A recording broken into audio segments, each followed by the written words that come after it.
कि उनसे बात करिए, उनके अगर प्रतिनिधि आकर के हमसे बात करना चाहते हैं उनको लेकर के आइए।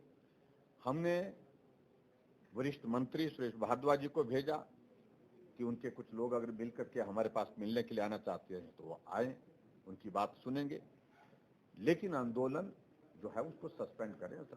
आंदोलन के कारण वो भी कठिनाई में है, वो उनको भी परेशानी है और लोगों को भी परेशानी है, लेकिन उसके बावजूद उन्होंने अभी तक इस बात को लेकर के सुना नहीं। और जिस तरह से वो मांग कर रहे हैं कि मुख्यमंत्री आकर के उनके बीच में आए, वो संभव नहीं है। उनको इस बात को समझना चाहिए। उनकी बात सुनने के लिए हम उपस्थित हैं, जब बोलेंगे वो हम उनकी बात को सुनेंगे, लेकिन इस प्रकार से शर्त उनकी जिस प्रकार से रखी गई वो उचित नहीं है, मैं ऐसा मानता हूं। और दूसरी बात, वो राजनीतिक दृष्टि से खिलौना बनने की कोशिश कर रहे हैं, तो मैं समझता हूं कि वो भी उचित नहीं है। अपनी मांग कहने का अधिकार है, अपनी बात कह दी इतना पर्याप्त है। और इसके बाद फिर मैं अंत में एक बार अपील कर रहा हूं आप सबके माध्यम से कि अपने जो प्रतिनिधि उनके हैं, उन प्रतिनिधि के साथ बात करने में हमको कोई भी कठिनाई नहीं है, लेकिन ये संभव नहीं है कि हम जाकर के वहां लोगों के बीच में जाकर के कोई बात करें। वो आना चाहते हैं वो आए, अपनी बात कहें। और मेरा उनसे इसी बात को लेकर के सिर्फ इतना कहना है कि शांति प्रिय ढंग से सारी चीज़ों को वो देखें और कहीं भी किसी को उनकी वजह से परेशानी नहीं होनी चाहिए और किसी और की वजह से भी परेशानी नहीं होनी चाहिए। कानून व्यवस्था को सहयोग करें, इस तरह मैं अपील करता हूँ। तो लंबे समय से एक मांग चल रही है। मैंने पहले भी स्पष्ट किया है, जब इस ओपीएस के कॉन्सेप्ट को हिमाचल प्रदेश में लागू करने की बात आई थी, उस वक्त कांग्रेस पार्टी की सरकार वीरभद्र सिंह जी के नेतृत्व में थी, हमारी सरकार नहीं थी। केंद्र से हमारी सरकार ने इस ऑप्शन को भेजा, लेकिन स्वीकार उन्होंने किया और संभवतः पूरे देश भर में हिमाचल पहला प्रदेश था शायद जिसने ओपीएस की ऑप्शन को एक्सेप्ट किया। एक बात।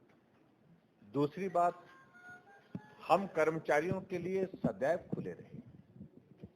जो बातें कर्मचारियों के विभिन्न वर्गों के माध्यम से हमारे तक पहुंची और जो इश्यूज उनके थे, एक एक को सुन करके उसका समाधान किया। और ऐसे में 4 वर्षों में कोई भी कर्मचारियों का कोई आंदोलन, कोई भी इस प्रकार का नाराजगी का माहौल जो प्रदेश में कहीं भी देखने को नहीं मिला, क्योंकि उनके ड्यूज समय पर जो देने चाहिए थे हमने समय पर दी है। कोविड की स्थिति होने के बावजूद भी कर्मचारियों के ड्यूज भी दिए, कर्मचारियों के एक दिन की सैलरी डिले नहीं की हमने, एक दिन के लिए पेंशन डिले नहीं की।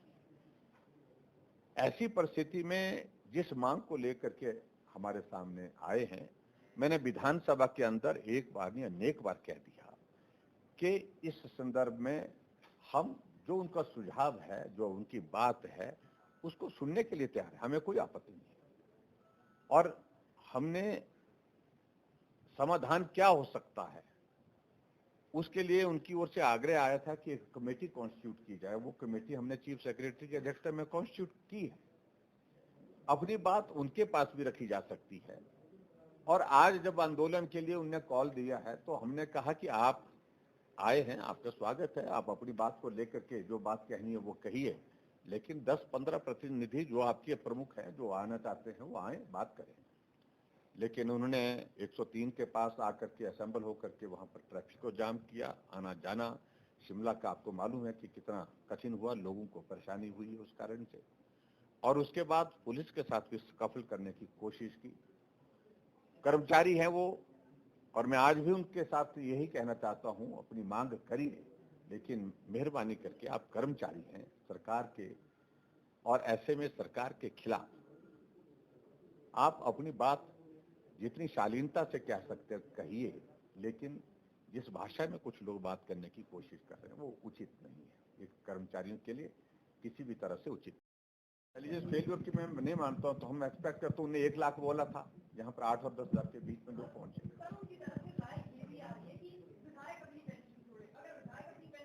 देखिए, उनकी राय से चीजें चलेंगी, ये संभव नहीं है।